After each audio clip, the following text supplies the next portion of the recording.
Era un hombre mayor, con el cuerpo recto y una gorra militar.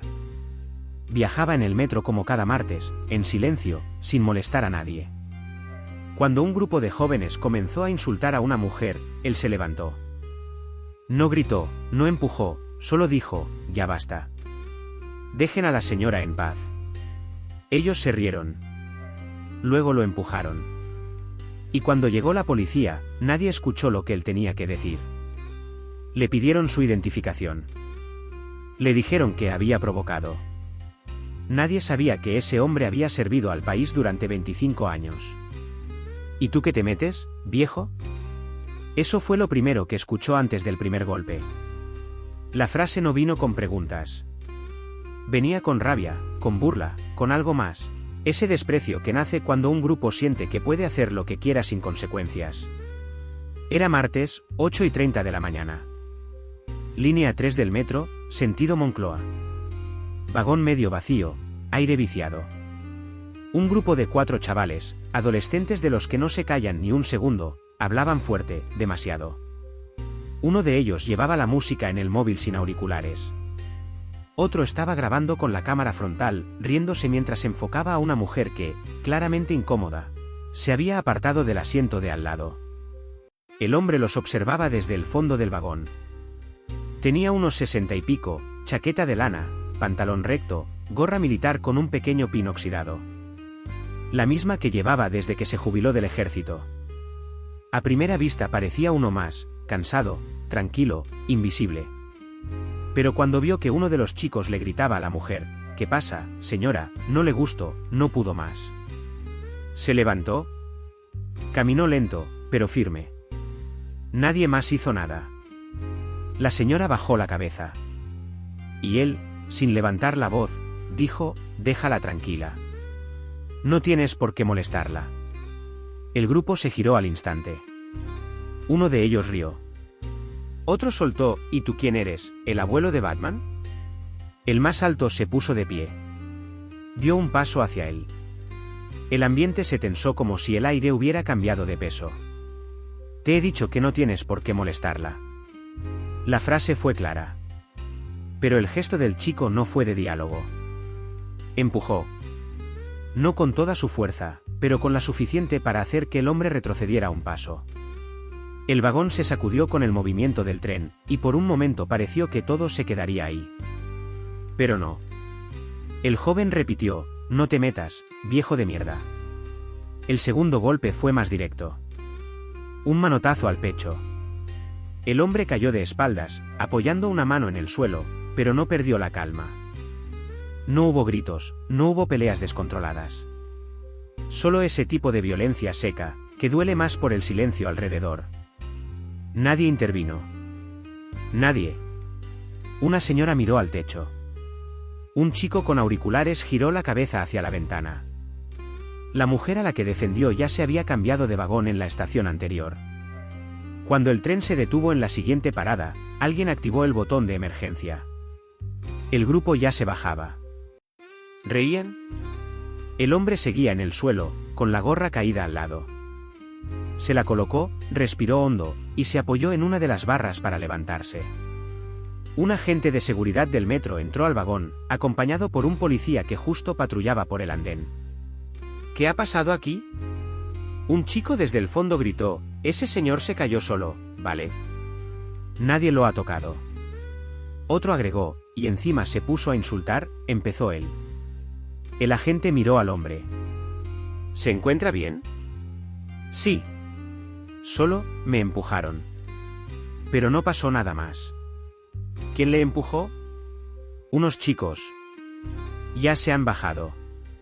El policía revisó alrededor. ¿Hay testigos? Nadie habló. ¿Alguien ha visto lo que ocurrió? Una señora mayor bajó del vagón con la cabeza agachada. En cuestión de minutos, 3 agentes más llegaron. Uno de ellos, más joven, tomó los datos del veterano. Nombre completo. Ricardo Jiménez Olmedo. ¿Era? 66. ¿Motivo de su viaje? Ricardo lo miró con extrañeza. Voy al hospital militar. Tengo cita a las 9. ¿Y qué ha pasado exactamente? Me levanté porque un grupo molestaba a una mujer. Solo les pedí que la dejaran. Uno me empujó. El policía anotaba, pero su tono cambiaba. ¿Se enfrentó usted directamente al grupo? No. Les hablé. Sin tocar a nadie. ¿Está seguro de que no los provocó de alguna forma? Provocar. Les pedí respeto. ¿Tiene antecedentes? Ricardo abrió los ojos. ¿Qué? Que si ha tenido incidentes anteriores, denuncias, cualquier cosa. Soy exmilitar. Sirví 25 años. Tengo la medalla al mérito. No es lo que le he preguntado. Ricardo sintió, por primera vez, algo peor que el golpe. La sensación de ser tratado como agresor por haber defendido a alguien. A las 9:15 ya estaba en una pequeña sala dentro de la estación. Una silla, un vaso de agua, una hoja para firmar una declaración. Uno de los agentes entró y le dijo: «Mire, sin testigos no hay denuncia. Y usted ha admitido que se levantó, que habló directamente, que hubo un contacto físico». El contacto fue que me empujaron. Bueno, eso dice usted. Pero desde fuera puede parecer una pelea iniciada por usted. ¿En serio? ¿Y por qué no se quedó sentado? Porque no pude ver cómo maltrataban a una señora y no hacer nada. Ya. Pero las cosas no funcionan así. Silencio. ¿Le duele algo? Ricardo se tocó el hombro. Un poco. ¿Quiere ir a urgencias? Podemos acompañarle. Él negó con la cabeza. Iré solo. Gracias. A las 9:45 salió por su cuenta. El hospital estaba a 4 paradas. En el vagón siguiente no miró a nadie. Sostuvo la barra con firmeza. Respiraba corto. No por el golpe. Por la náusea moral que le había dejado todo aquello. No solo el empujón. La reacción policial. El vacío de los testigos. El silencio del vagón. No dijo ni una palabra hasta llegar. Solo al médico, que le preguntó por qué tenía el brazo amoratado, le respondió: «Porque en este país, si defiendes a alguien en el metro, terminas en una sala firmando un papel que dice que fue tu culpa». Ricardo bajó del metro en 4 vientos con la espalda aún tensa y el paso más lento de lo normal. No por el dolor físico, eso, lo conocía desde joven, sino por algo más hondo, algo que no sabía nombrar bien. Una mezcla de rabia, decepción, y esa sensación sucia que te queda cuando haces lo correcto y aún así te tratan como si hubieras cruzado una línea. El aire en la calle le supo más frío que de costumbre.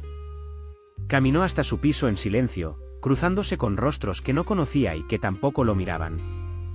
Subió sin usar el ascensor, como hacía siempre. Segundo piso. Llave, cerradura, clic seco. «Papá, ¿ya volviste?» Su hijo estaba en la cocina, haciendo café. Jorge, 29 años, profesor de historia en un instituto público. La misma sonrisa de su madre y los mismos ojos de Ricardo, aunque con menos sombra en la mirada. ¿Fuiste al hospital?, preguntó al ver cómo su padre se movía, protegiéndose el hombro. Ricardo asintió, dejó la chaqueta colgada en la silla y se sentó despacio. Sí, pero no fue por lo que tú piensas. Jorge se acercó con el café, frunciendo el ceño. ¿Te pasó algo? Me empujaron. En el metro. Unos críos. ¿Qué? ¿Por qué? Porque defendía a una señora. Estaban acosándola, molestándola, me levanté y les dije que pararan. ¿Y te pegaron? Me empujaron. ¿Qué? Pero eso no es lo peor. Ricardo respiró hondo, luego contó. Todo. Desde el momento en que se levantó del asiento hasta que firmó la declaración sin valor. Jorge lo escuchó con los puños apretados y la mandíbula tensa. ¿Y los policías? Sospecharon de mí. Me preguntaron si había provocado. Si tenía antecedentes. Jorge lo miró con una mezcla de impotencia y furia. Esto es surrealista. ¿Qué se supone que tiene que hacer uno? ¿Callarse? ¿Dejar que todo pase? Al parecer, sí. ¿Y vas a dejarlo así? Ricardo dudó. Miró la mesa. Las arrugas de sus manos. El temblor suave de su pulgar. No lo sé. No tengo pruebas. No hay testigos. Y tú sabes cómo funciona esto, cuando no hay cámaras, cuando no hay nombres. Pero hay uno.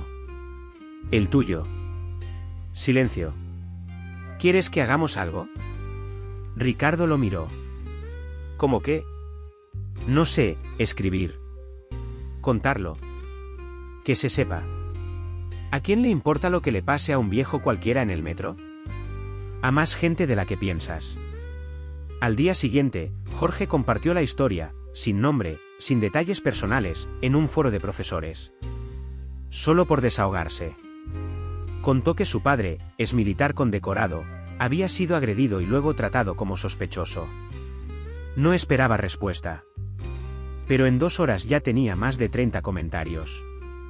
Algunos agradecidos por visibilizar. Otros con historias similares. Una profesora escribió: mi padre pasó por algo parecido en el tren. Intentó intervenir cuando 2 tipos acosaban a una chica. Nadie hizo nada. A él lo empujaron. Y cuando llegó seguridad, se lo llevaron a él por alteración del orden público. Otro usuario comentó: trabajo en el metro. Lo que describe es más común de lo que pensamos. Y nadie quiere hablar de eso, porque es incómodo.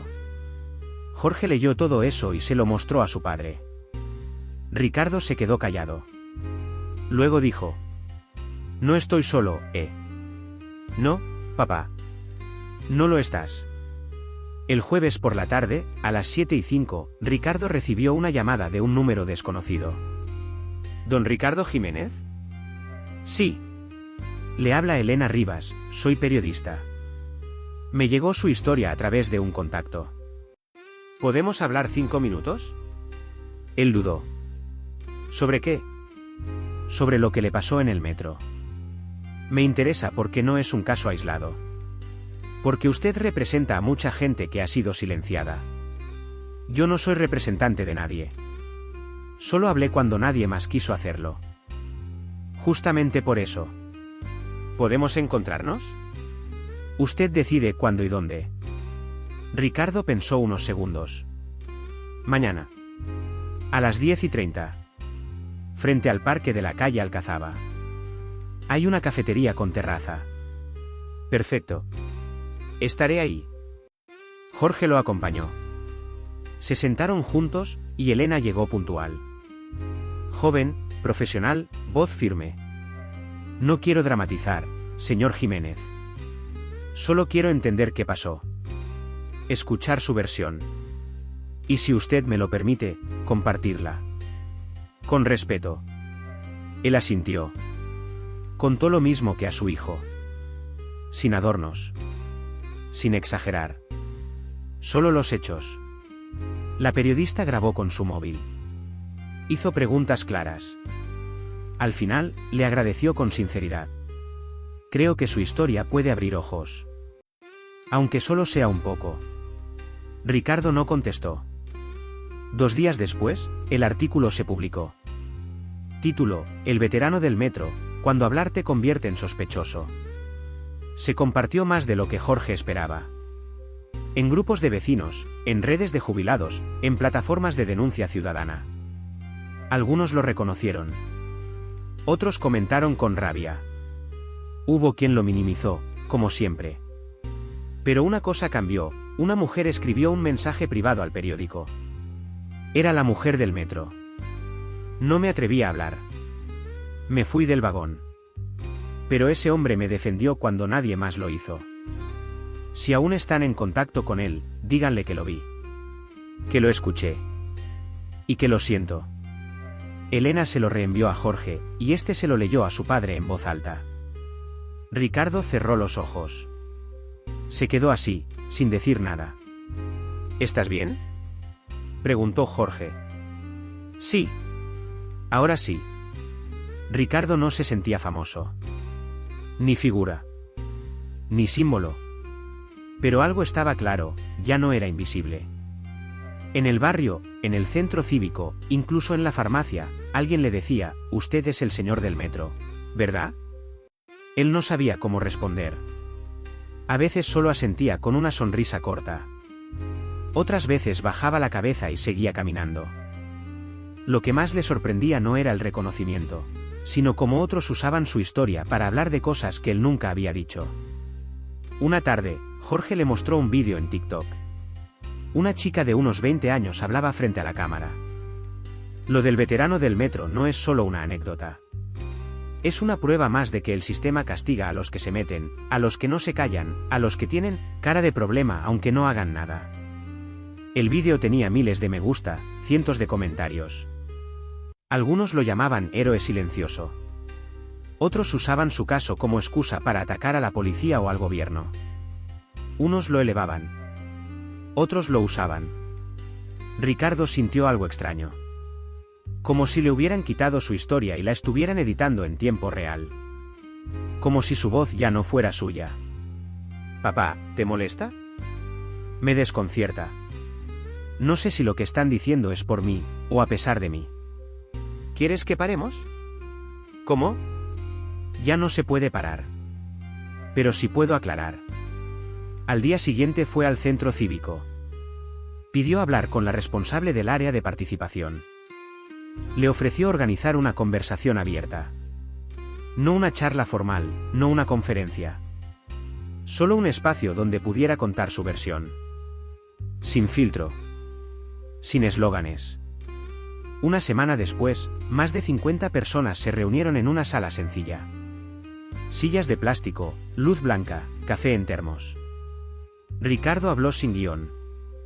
No soy activista. No soy víctima de un sistema. Solo viví algo que muestra cómo funciona a veces. Cómo la sospecha puede caer sobre el que intenta frenar el daño, en vez del que lo causa. Una mujer levantó la mano. ¿Y qué siente al ver que tantos hablan de usted? Que muchos necesitan ponerle cara a algo que ya existía. Y me tocó a mí. No sé si lo merezco. Pero no quiero que lo usen para discursos que no comparto. Otra persona preguntó si pensaba denunciar. Ricardo negó. ¿Para qué? No busco castigo. Busco que no se repita. Unos días después, recibió una carta. Papel real, no correo electrónico. Era de una asociación de víctimas de abuso policial. Lo invitaban a sumarse como referente ético. Le ofrecían un lugar en su junta de apoyo. Le agradecían su coraje y su ejemplo. Jorge lo leyó con él. ¿Y qué piensas? Que esto ya no es mío. Que están construyendo una causa alrededor de una experiencia que fue mía, pero que ya no me representa. Puedes decir que no. Lo voy a hacer. Pero también voy a explicar por qué. Respondió por escrito. Corto, claro. Agradezco su interés. Pero no puedo ser parte de algo que utiliza mi historia para reforzar una visión que no comparto completamente. Mi voz no busca dividir. Solo alertar. Solo mostrar que hay que mirar mejor. Esa misma noche, recibió una llamada. Era Elena, la periodista que escribió el primer artículo. Hola, Ricardo. He visto cómo han salido versiones, reels, hilos en Twitter, y pensé, ¿no sería mejor grabar un testimonio tuyo completo? Tú, contando lo que quieras. Nada más. ¿Solo eso? Solo tú. Una cámara. Sin edición. Sin titulares llamativos. Solo tu voz. Ricardo aceptó. 2 días después grabaron en su casa. Fondo neutro. Luz natural. Una sola toma. Ricardo habló durante 27 minutos. Sin cortar. Contó todo, desde la mañana del incidente hasta los vídeos virales. Habló de lo que sintió, de lo que lo sorprendió, de lo que lo frustró. No quiero que me pinten como alguien valiente. Fui educado. Me preocupé por otra persona. Y por eso terminé empujado, sospechado y silenciado. Lo que más duele no es el golpe. Es que nadie preguntó si estaba bien. Solo si tenía papeles. El vídeo fue publicado en un canal independiente. En 24 horas superó las 100.000 visualizaciones. Pero más importante que eso, los comentarios.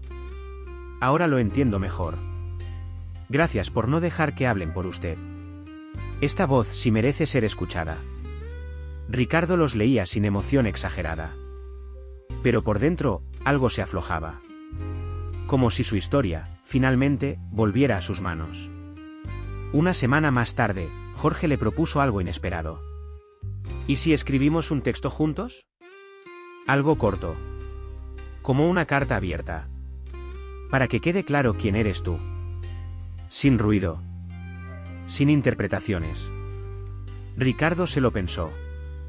No quiero que suene a defensa. No lo será. Será posición. Escribieron juntos. 4 párrafos. Una voz tranquila. Un mensaje directo. No busco que se me recuerde por un hecho puntual, sino por una idea. Intervenir cuando otros callan no debería ser una carga. No me interesa el protagonismo.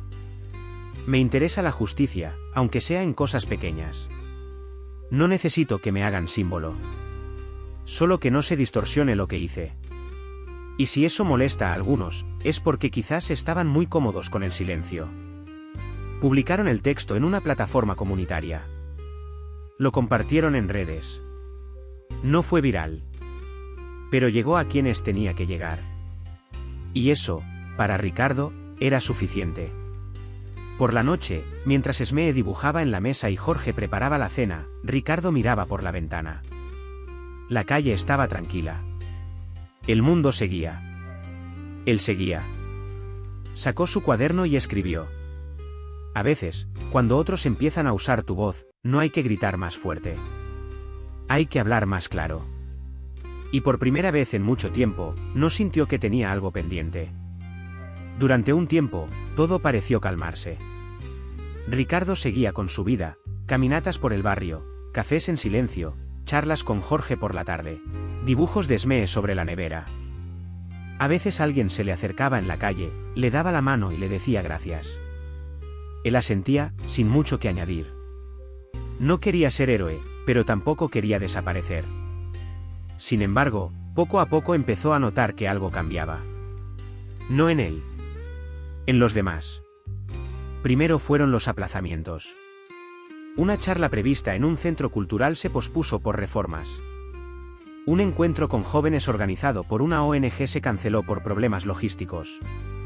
Un periodista con el que había acordado una entrevista dejó de contestar. Es raro, comentó Jorge un día, revisando los correos. Todos te querían hace un mes. ¿Y ahora? Tal vez ya pasó el momento. O tal vez no les gusta que no digas lo que quieren escuchar. Ricardo lo pensó. No había cambiado su discurso. Seguía hablando claro, sin atacar, sin insultar. Pero sí decía cosas incómodas. Como que la policía no siempre escucha. Como que los testigos a veces fallan más que los agresores. Como que el silencio colectivo duele tanto como el golpe individual. Un día recibió una llamada de una entidad pública que antes lo había invitado. Esta vez no era una invitación, sino una especie de advertencia. Señor Jiménez, hemos notado que su historia se ha utilizado en algunos espacios donde el enfoque puede generar malestar institucional. Le pedimos prudencia al compartir ciertos aspectos, especialmente en actividades financiadas con fondos públicos. ¿Malestar institucional? Sí. Algunos de sus comentarios han sido interpretados como ataques a instituciones que trabajan cada día por la convivencia y la seguridad ciudadana. Yo solo he contado lo que viví. ¿Eso es un ataque? No lo creemos. Pero le pedimos moderación. Matices. Esa palabra le molestó más que un grito. Matices. Como si decir la verdad necesitara filtro. Como si hablar con respeto pero con firmeza fuera peligroso. Jorge lo notó más callado los días siguientes. ¿Qué pasa? Me están pidiendo que suavice. No directamente. Pero me lo están pidiendo. ¿Y lo vas a hacer? No voy a levantar la voz. Pero tampoco voy a bajarla. El domingo fue a una reunión vecinal donde lo habían invitado como oyente. Un evento abierto, sin formalidades. Alguien lo reconoció y le pidió que dijera algo. ¿Quiere contarnos su experiencia? No vine a hablar. Pero su testimonio ayuda. Le escuchamos. Ricardo dudó. Luego se levantó. No estoy aquí como modelo. Ni como víctima. Estoy aquí como vecino. Como padre. Como ciudadano. Contó brevemente su historia. Pero añadió algo que no había dicho antes. Lo que más me duele no fue el empujón. Ni la sospecha. Fue que nadie, ni uno solo, me defendiera en el vagón. Que después, tantos quisieran contar mi historia, pero que en el momento nadie se moviera. Silencio en la sala. Algunos bajaron la vista. Y si eso molesta, lo siento. Pero a veces, quedarse callado también es una forma de violencia. Esa frase se compartió en redes. Quedarse callado también es violencia. Le atribuyeron la cita. Se viralizó. Y con eso, otra ola de atención volvió. Pero esta vez no fue solo buena. En un programa de opinión de televisión, un panelista habló de él sin nombrarlo directamente. Hay personas que se presentan como víctimas sociales, cuando en realidad han sido funcionales al sistema toda su vida. Exmilitares que ahora juegan a ser referentes morales, pero que durante décadas callaron ante otras injusticias. Ricardo lo vio por casualidad. No respondió. No dijo nada en voz alta. Pero por dentro, una piedra se le formó en el estómago. ¿Qué quieren de mí?, preguntó en voz baja. Jorge, que estaba con él, respondió sin pensar. Que encajes en una idea. Y si no encajas, que te calles. Una semana más tarde, lo volvieron a llamar desde el centro cívico. Esta vez, para algo diferente. Queremos hacer una jornada de reflexión. Pero más amplia. No sobre ti. Sobre lo que representas. ¿Participarías? ¿Con más gente? Sí. Profesores, agentes de policía, jóvenes, vecinos. Un círculo. ¿Y todos hablarán? Esa es la idea. Aceptó. No por él, sino porque pensó que era hora de escuchar otras voces. Y de ver si, al menos en ese espacio, se podía decir la verdad sin pedir permiso. La sala estaba llena. Más de 40 personas. Había tensión en el aire, pero también ganas de entender. Un agente joven tomó la palabra. Yo trabajo en la línea 3. No estuve ese día, pero me impactó. Y me hizo pensar cuántas veces tratamos de forma distinta a alguien solo por su tono o su aspecto. No por lo que hizo. Una señora mayor dijo. Yo iba en ese metro. No hice nada. Me dio miedo. Y todavía me pesa no haber dicho ni una palabra. Ricardo habló al final. No soy perfecto. Tampoco busco que todos me den la razón. Solo pido que si ven algo injusto, no se queden callados. No hace falta ser héroe. Hace falta ser humano. Cuando salió del centro, esa noche, se sintió más ligero. Jorge le preguntó cómo se sentía. Más acompañado. Aunque solo sea un poco. ¿Y ahora qué? Ahora, seguir. Hablar cuando haga falta. Y callar cuando el silencio diga más que las palabras. Jorge sonrió. Esa frase la voy a usar. Ricardo también sonrió. Pero pon mi nombre debajo. Era un lunes tranquilo. Ricardo estaba regando las plantas del balcón cuando escuchó su nombre desde abajo. No fuerte. No agresivo.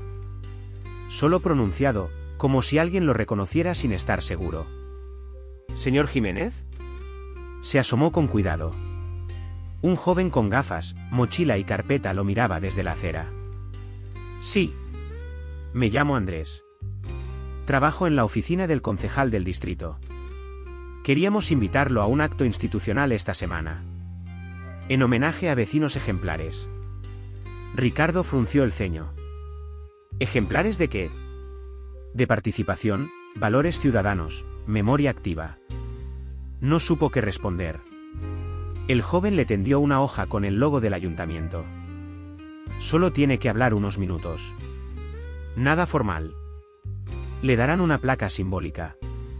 Cuando Jorge llegó esa tarde, Ricardo le mostró el papel. ¿Y esto? Me quieren subir a un escenario. Darme una placa por haber sido ejemplar. ¿Y? No sé si quiero. ¿Por qué? Porque cuando quise hablar claro, me pidieron que matizara. Y ahora, cuando las aguas están calmadas, quieren que me suba a agradecer. ¿Te parece oportunismo? Me parece estrategia. ¿Y vas a decir que no? No. Pero no voy a decir lo que esperan. El día del evento, Ricardo se vistió como siempre. Chaqueta, camisa clara, gorra. Llegó puntual. Le dieron asiento en la primera fila. En el escenario, el concejal hablaba con tono solemne.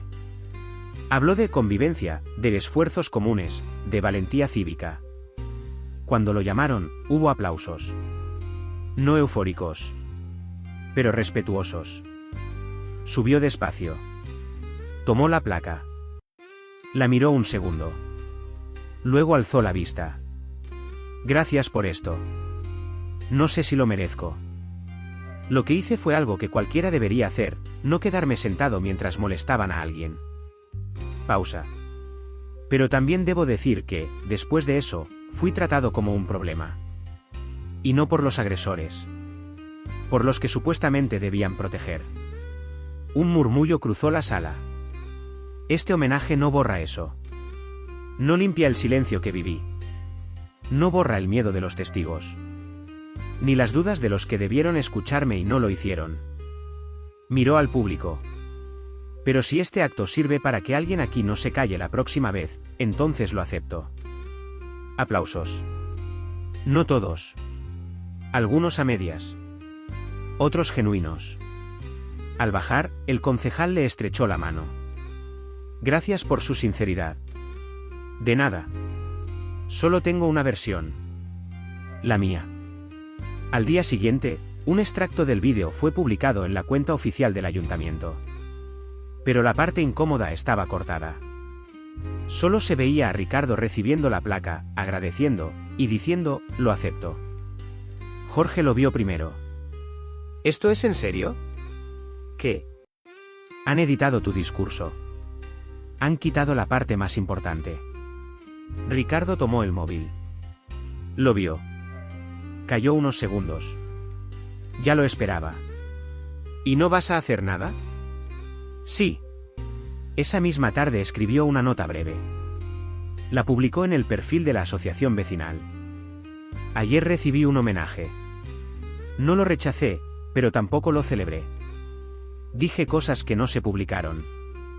Y eso demuestra por qué sigo hablando. Porque si hasta el aplauso necesita censura, es que el problema sigue. La publicación se compartió. La gente comentó. Algunos criticaron la manipulación. Otros defendieron al ayuntamiento. Una mujer escribió, gracias por no tragarse el guión. Días después, recibió un mensaje privado. Era de una chica joven. Estudiante de trabajo social. Hola, señor Ricardo. Quiero hacer mi tesis sobre intervención civil y silencio institucional. ¿Puedo entrevistarlo? Ricardo aceptó. En una cafetería tranquila, la chica grabó la charla con su móvil. Le preguntó cosas que nadie más había preguntado. Sobre su juventud. Sobre lo que cayó en el ejército. Sobre por qué, justo ahora, decidió no callar más. Porque esta vez me tocó a mí. Y no tenía excusa para mirar a otro lado. ¿Y antes sí? Antes creía que era normal. Que había que tragárselo. Ahora sé que tragar tanto te rompe por dentro. Ella asintió. Con respeto. Sabe que muchas personas de mi generación lo ven como un referente. Ojalá no necesiten uno. Ojalá no vivan lo que yo viví. Una tarde, en el parque, un niño se cayó de la bici y empezó a llorar. Un grupo de adolescentes miraba sin hacer nada. Ricardo, desde el banco, se levantó, lo ayudó a incorporarse. Nada grave. Rodilla raspada. El padre del niño llegó corriendo. Lo miró a Ricardo y sonrió. Gracias, de verdad. Ricardo solo respondió. No es nada. Solo no quise quedarme sentado. Esa noche, escribió en su cuaderno. Me quisieron callar con honores. Me intentaron suavizar con premios. Pero la verdad no necesita premios. Solo necesita que no la editen. Cerró el cuaderno. Apagó la lámpara.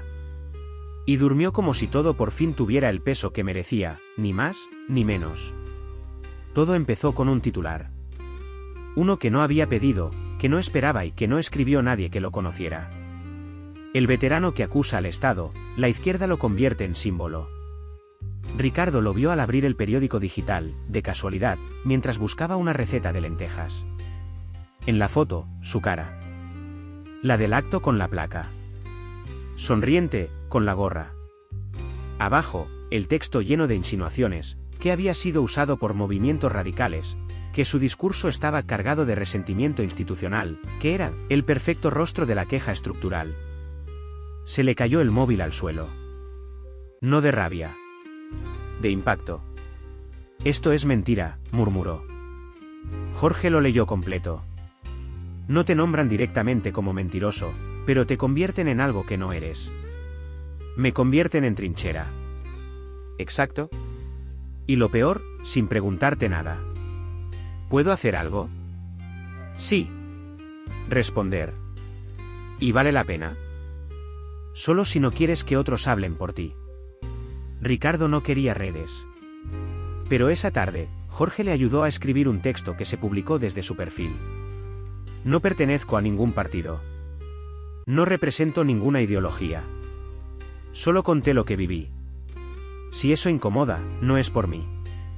Es porque muestra algo que muchos prefieren no ver. No me usen para pelear entre ustedes. Porque si me convierten en arma, yo me retiro. El texto tuvo impacto. Pero como todo en Internet, también generó fuego cruzado. Algunos lo acusaron de equidistante. Otros, de ingenuo. Algunos lo defendieron. Otros lo enterraron en comentarios maliciosos. Una noche, recibió un correo sin firma. Calladito estabas más guapo. Cuidado con lo que sigues diciendo. No eres ningún héroe. No se lo contó a Jorge. Pero lo leyó 3 veces. El miércoles siguiente, fue invitado a una tertulia en una radio comunitaria. Aceptó, porque allí sí conocía a quien lo invitaba. Pero al llegar, notó algo raro en el ambiente. ¿Vas a hablar sobre lo que te han dicho últimamente? Le preguntó una de las locutoras. No vengo a defenderme. Vengo a hablar como siempre, desde lo que sé. Durante la entrevista, fue claro. No soy víctima política. No soy héroe social. Solo dije lo que pasó y lo que dolió.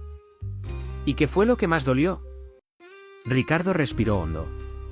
Que incluso cuando hablas con respeto, hay gente que necesita convertirte en enemigo. Días después, una periodista con la que ya había hablado le escribió un mensaje. Están preparando una columna contra ti en otro medio. Dicen que te financian ONGs, que exageraste lo del metro. Ricardo suspiró. Todo por decir la verdad sin gritar. ¿Quieres que publiquemos algo antes? No. Que digan lo que quieran. Pero si algún día me llaman para hablar, iré. La columna salió. Insinuaba que todo había sido una estrategia mediática. Que Ricardo nunca estuvo realmente en peligro. Que todo había sido un malentendido manipulado. La primera reacción vino de una excompañera suya del ejército. Carmen, que lo conocía de misiones antiguas, publicó una carta abierta.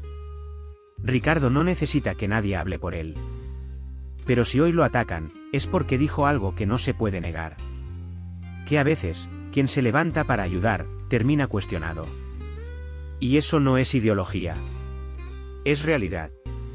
Ricardo la llamó. No hablaban desde hacía años. Gracias. No lo hice por ti.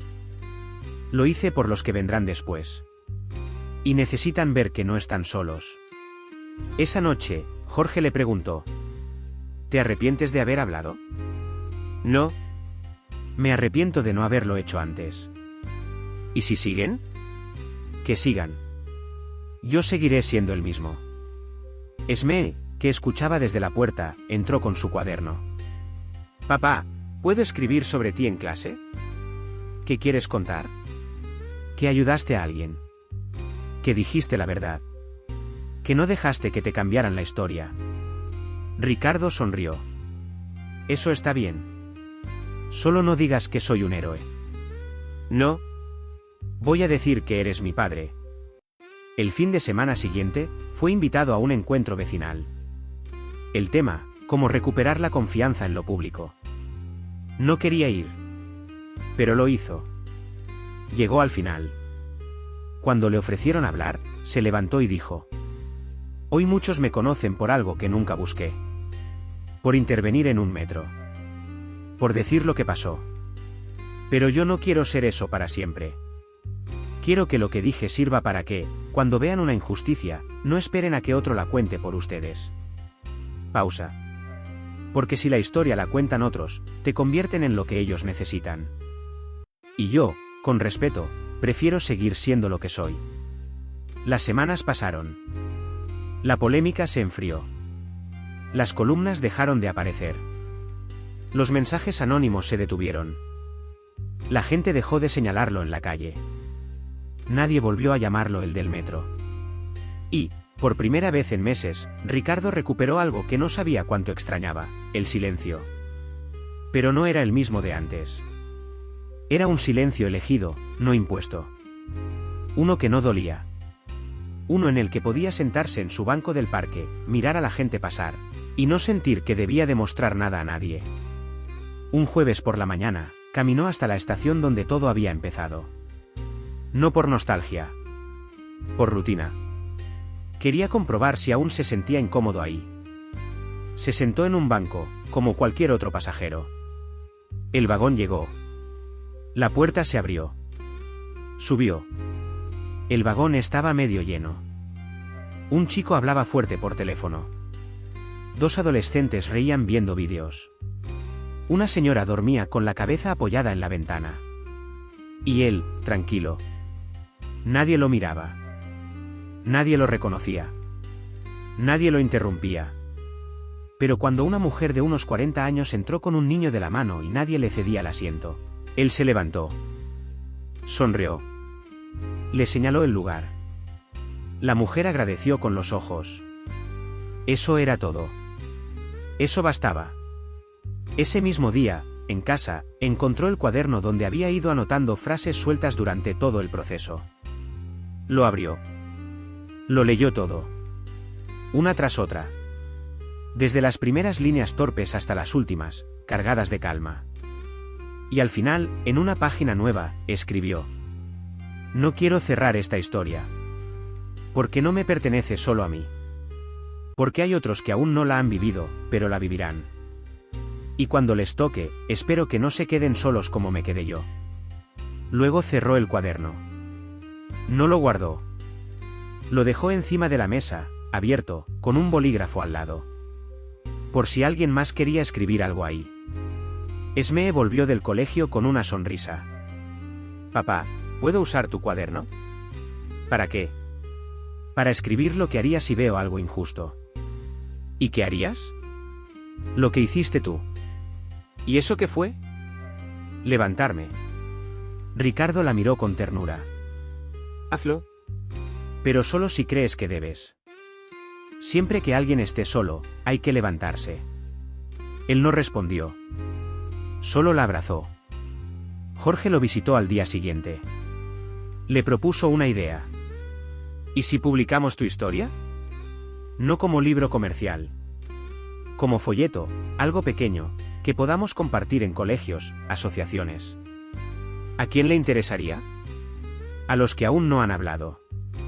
A los que creen que decir la verdad es peligroso. O inútil. Ricardo dudó. Luego dijo: Solo si escribimos también lo que no se ve. ¿El miedo? La duda. El cansancio. No quiero parecer valiente. Quiero parecer real. Así será. El folleto se imprimió con ayuda de un colectivo local.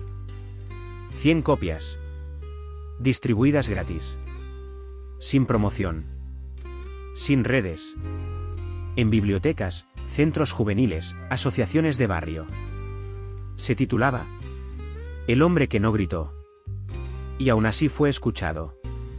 Un día, Ricardo recibió una carta sin remitente. Dentro, una hoja con pocas palabras. Vi lo que pasó. No supe cómo actuar. Pero gracias a usted, la próxima vez, no me quedo callado. No hacía falta nombre. No hacía falta firma. Ricardo entendió. La historia no salió más en los medios. Nadie volvió a nombrarlo en debates. Pero su historia ya no hacía falta que estuviera en los titulares.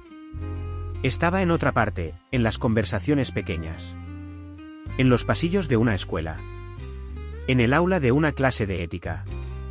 En la mirada de quien, al ver algo injusto, se levanta sin gritar, pero sabiendo que tiene derecho a hacerlo.